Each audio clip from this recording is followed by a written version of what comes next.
Well, Brian, you have brought a lovely display. Quite an array of beautiful blooming plants, and they're all native. So who says natives aren't gorgeous? Some of my favorites, and so important for our ecosystems. Yes, so important. But, you know, people think of blooming azaleas and they only think of the Japanese and all those wonderful cultivars, but look at this gorgeous, beautiful native azalea blooming. What can you tell us about it? Sure, so this is certainly one of my favorite azaleas, and there's many natives that you can choose from, but this is called the mountain azalea, and it has this beautiful white and pink. When the buds are first starting to open up, it's pink, and then it opens up and fades to white, but if you're close enough to smell it, it has a wonderful sweet fragrance. And of course, because it likes shade, it brightens up those dark spaces in your garden. Yes, and it's so easy to take care of. Absolutely. You know? Yeah, it doesn't grow too fast, you know, and good shape too on this one. It fits just about anywhere. I agree. Yeah, but you've got tall, and now we've got some low guys too to put into our garden. Sure. So, you know, one of the, reminds me of home where I'm from, the Eastern Shore of Virginia. We used to have this growing in our ditch banks, which would flood with some of the salt marsh. And so this is called the Virginia salt marsh mallow. And so this is just emerging. You know, when you're outside, you see these in the wild, they're just now coming up. Now this is going to get really tall, you know, 6 foot, maybe even a little bit more than that. They love a little bit of wet feet, so saturated water conditions will be wonderful these. And just like your hibiscus, it has a beautiful pink hibiscus flower in late summer. And needs that sunshine to do it. Full sun, absolutely. Yeah, They'll soak it up. Yes, can't wait. Later in the summer, we just have a gorgeous display of those. Absolutely. Yes. So another favorite I have is this is not too common, and this is lance leaf Lysimachia, or loosestrife. And this is low growing, so it'll make a little ground cover. It runs along the ground. When it emerges, you'll see it has this beautiful kind of dark purple maroon foliage. And in the summer, this is going to be covered with small yellow flowers. Lovely. So wonderful native, and it can take full sun to some part shade. But a great one for the border of your native garden. Would it be good for a ground cover in a small area? Absolutely, and just know that, you know, space it out because it will grow fast. Wonderful, it's the perfect kind of ground cover. It is. So who's its little neighbor?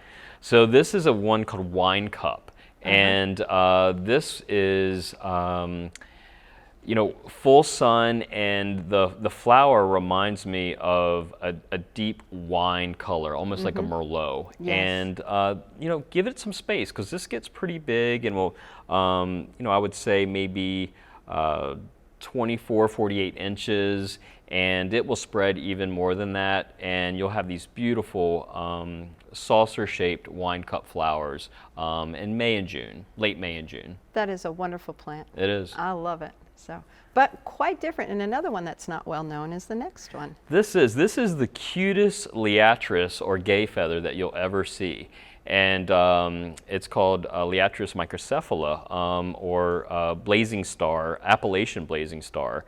And so most people, when they think of gay feather, that's a really tall plant in their garden. But this one only gets about 24, maybe a little bit over that, 24 inches, and just covered in purple flowers.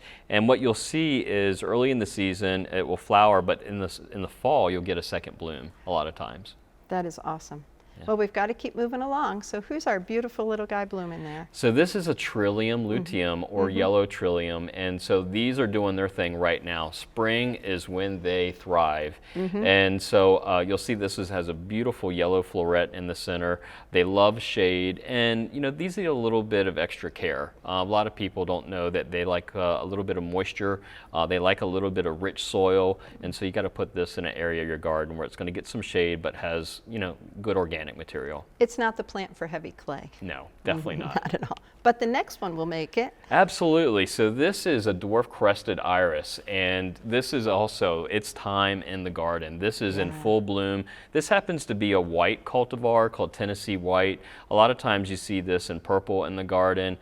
This is a great plant for beginners, for experts. It just is a wonderful garden plant, low to the ground and in front of the border. I think it's one worth giving a try no matter what, because it just Absolutely. is so happy. But we've got to keep moving, Brian. So this is slender goldenrod, and so unlike most of the goldenrods that a lot of our viewers might be familiar with, this isn't a solidago. This is one called Euthymia. And when you're looking for something to bloom late in the summer, or early in the fall, this is your plant, and it takes big space in your garden, so it fills a great void and beautiful yellow flowers that time of season. And it breaks the stereotype of goldenrods. Absolutely. Yeah, Yeah. it's not a weedy plant. Not at all. And another one that breaks the stereotype. So this is sensitive fern, and Yes. you know, I love native ferns, and this is one of my favorites. And it gets the name sensitive fern because a lot of times this is one of the first ferns that will emerge in the spring, and a lot of times it'll get nipped by that frost. That's why it's called sensitive fern, but a great fern for a shady and rich soil that you have. And a plant that's anything but sensitive is this phlox. Yeah, woodland phlox. Oh my gosh, another underutilized native plant. Beautiful flowers this time of year. Unlike some of the garden phloxes that a lot of our viewers may be accustomed to, this one requires some shade. Yes. And so it brightens up a shady area this time of year.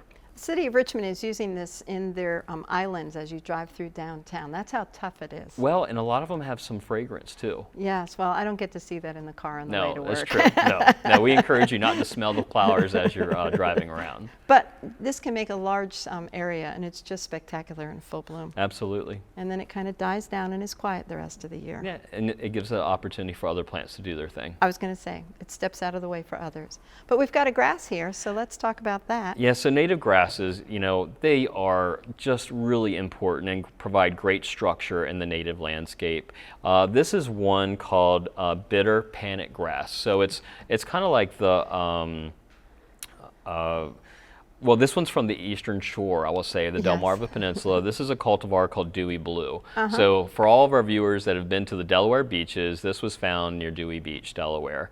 And it has great blue color. It likes the full sun, but it's not a large grass, so it's going to very behave upright. itself, right? Yes. And it's going to provide great architecture in the native landscape. I love the panicums. I Yeah. do. They work so well in the garden. They do, yep. So bitter panic grass, some of its close cousins are switchgrass. Yes, yes.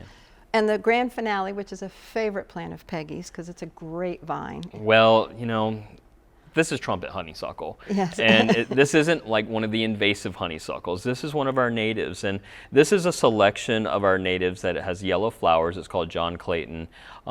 These vines, these native vines, are so important for hummingbirds. Yes. Because they provide some of the earliest nectar. They're blooming right now in our forests.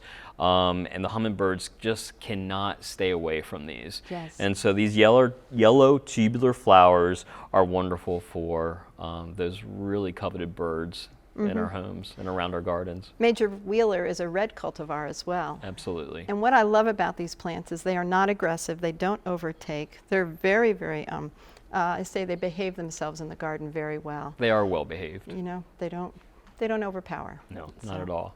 Brian, this is a wonderful selection of plants, and I can see that you've really shared with us some of your favorites. We've got some tried and trues, but we also have some that maybe some people don't know about. And I thank you so much for bringing them in. Well, thank you for hosting me. Yes, this has just been great information, and you've given us so much good new ideas for our gardens. So I thank you. Absolutely.